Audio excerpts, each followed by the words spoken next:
Apa sih itu sistem pernafasan manusia? Melalui video ini, kita akan mempelajari bagaimana proses pernapasan terjadi, organ-organ apa saja yang terlibat, bagaimana cara menjaga kesehatan sistem pernapasan kita. Kita bernapas tanpa sadar, tapi pernahkah kalian berpikir mengapa kita harus bernapas? Bernapas adalah proses mengambil oksigen dari udara dan mengeluarkan karbon dioksida dari dalam tubuh. Oksigen dibutuhkan oleh setiap sel dalam tubuh untuk menghasilkan energi. Tanpa oksigen, tubuh kita tidak bisa bekerja dengan baik. Bahkan, hanya dalam beberapa menit tanpa oksigen, otak kita bisa berhenti berfungsi.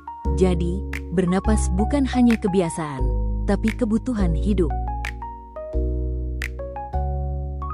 Pernapasan adalah proses mengambil oksigen dari udara dan mengeluarkan karbon dioksida dari tubuh. Oksigen dibutuhkan oleh seluruh sel dalam tubuh kita untuk menghasilkan energi. Ketika kita bernapas, paru-paru bekerja sama dengan darah untuk mengantarkan oksigen ke seluruh bagian tubuh. Sementara itu, karbon dioksida gas sisa dari pembakaran energi dikeluarkan melalui hembusan napas. Jadi, pernapasan bukan hanya tentang menghirup dan menghembuskan udara, tetapi juga tentang bagaimana tubuh mendapatkan energi untuk beraktivitas setiap hari. Sekarang, mari kita pahami bagaimana proses pernapasan terjadi. Proses ini terbagi menjadi dua bagian, yaitu inspirasi dan ekspirasi. Saat inspirasi, kita menarik napas. Otot-otot di sekitar dada mengembang, diafragma menurun, dan udara masuk melalui hidung atau mulut menuju paru-paru. Udara tersebut membawa oksigen yang akan masuk ke dalam darah. Kemudian saat ekspirasi, otot-otot dada mengendur, paru-paru mengecil, dan udara keluar membawa karbon dioksida. Proses ini berlangsung otomatis dan berulang ribuan kali setiap hari. Tanpa kita sadari, tubuh kita terus bekerja menukar udara agar suplai oksigen selalu tersedia.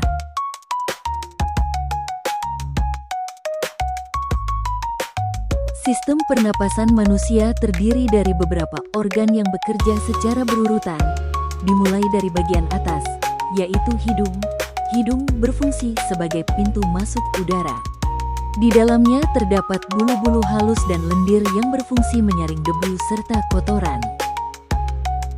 Selain itu, udara juga dihangatkan dan dilembabkan agar nyaman bagi paru-paru. Setelah melewati hidung, udara masuk ke faring, yaitu persimpangan antara saluran pernapasan dan pencernaan.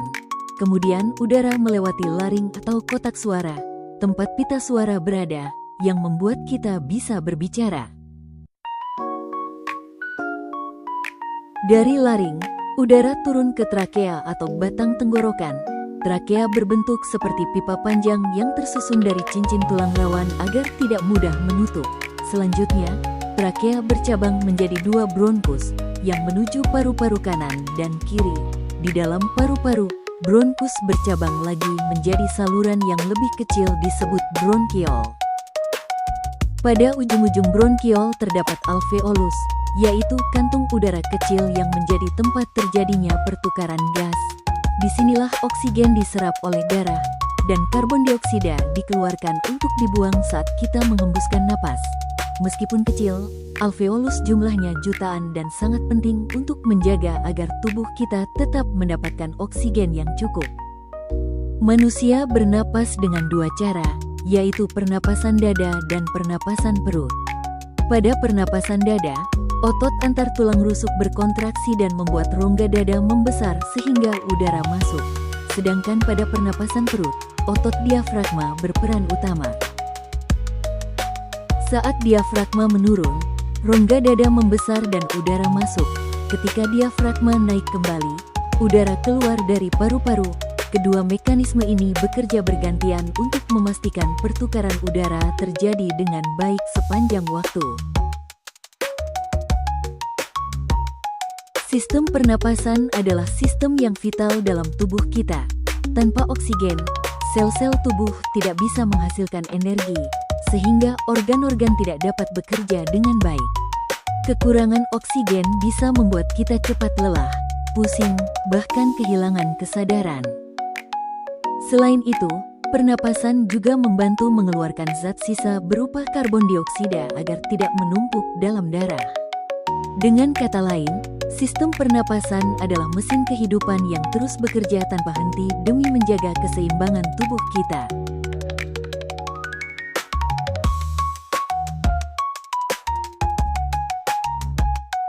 Setelah kita tahu betapa pentingnya sistem pernapasan, sekarang mari kita bahas bagaimana cara menjaganya agar tetap sehat. Yang pertama, hindarilah asap rokok, baik sebagai perokok aktif maupun pasif. Asap rokok mengandung zat beracun yang bisa merusak paru-paru dan menyebabkan penyakit seperti bronkitis atau kanker paru-paru. Kedua, rajinlah berolahraga secara teratur. Aktivitas seperti jogging, berenang, atau bersepeda membantu paru-paru bekerja lebih efisien dan memperkuat otot pernapasan. Ketiga, jaga kebersihan udara di sekitar kita. Hindari polusi, debu, dan asap kendaraan sejauh mungkin. Keempat, gunakan masker saat berada di lingkungan yang berdebu atau berasap. Kelima, makan makanan bergizi dan perbanyak air putih, agar tubuh memiliki daya tahan yang kuat terhadap penyakit pernapasan. Dan yang tidak kalah penting, biasakan menjaga kebersihan diri, seperti mencuci tangan sebelum menyentuh hidung atau mulut, agar terhindar dari virus yang menyerang saluran napas. Beberapa penyakit bisa menyerang sistem pernapasan manusia, misalnya asma, yaitu penyempitan saluran napas yang menyebabkan sesak. Ada juga bronkitis, yaitu peradangan pada bronkus, serta pneumonia, yaitu infeksi pada paru-paru. Selain itu, TBC atau tuberkulosis juga menjadi penyakit yang berbahaya dan menular melalui udara. Menjaga pola hidup sehat, mengonsumsi makanan bergizi, dan rutin berolahraga adalah langkah sederhana untuk mencegah penyakit-penyakit tersebut. Nah, teman-teman, kita sudah belajar banyak hari ini. Kita tahu bagaimana proses pernapasan terjadi, organ apa saja yang berperan, dan bagaimana cara menjaga kesehatannya. Coba bayangkan, betapa berharganya setiap tarikan napas yang kita ambil. Dengan bernapas, kita bisa berpikir, bergerak, belajar, dan menjalani aktivitas sehari-hari. Mulai hari ini, yuk kita biasakan hidup sehat, menjauh dari polusi, dan mensyukuri setiap napas yang kita hirup. Dari pembelajaran hari ini, kita bisa menyimpulkan bahwa sistem pernapasan adalah salah satu sistem terpenting dalam tubuh manusia. Prosesnya dimulai saat kita menghirup udara yang mengandung oksigen, yang kemudian dialirkan oleh darah ke seluruh tubuh. Setelah digunakan oleh sel-sel tubuh, sisa pembakarannya berupa karbon dioksida dikeluarkan kembali saat kita menghembuskan napas. Semua proses ini terjadi berkat kerjasama yang luar biasa antara organ-organ pernapasan, mulai dari hidung, trakea, bronkus, paru-paru, hingga alveolus. Selain memahami prosesnya, kita juga belajar bahwa menjaga kesehatan sistem pernapasan sama pentingnya dengan menjaga kesehatan tubuh secara keseluruhan.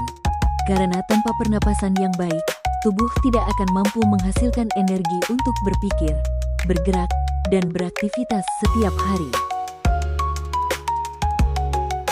Teman-teman, pernahkah kalian berpikir betapa luar biasanya tubuh kita bekerja?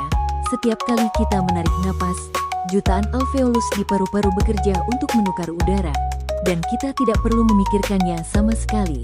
Semua terjadi secara otomatis, itu artinya hidup kita dijaga oleh sistem yang sangat sempurna. Maka dari itu, mulai sekarang yuk, kita lebih peduli terhadap udara yang kita hirup. Kurangi polusi dengan menanam pohon di sekitar rumah, tidak membakar sampah sembarangan, dan saling mengingatkan untuk tidak merokok. Kita juga bisa menjaga pernapasan dengan cara sederhana, berolahraga secara rutin, beristirahat cukup, dan menjaga kebersihan lingkungan.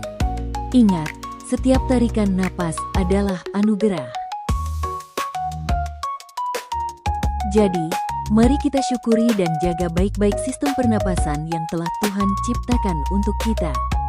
Semoga setelah pembelajaran ini, kalian bukan hanya memahami bagaimana tubuh bernapas, tapi juga sadar betapa berharganya setiap hembusan napas yang kita miliki. Terima kasih atas perhatian dan semangat belajarnya. Sampai jumpa di pembelajaran IPA berikutnya. Terima kasih sudah menonton video ini.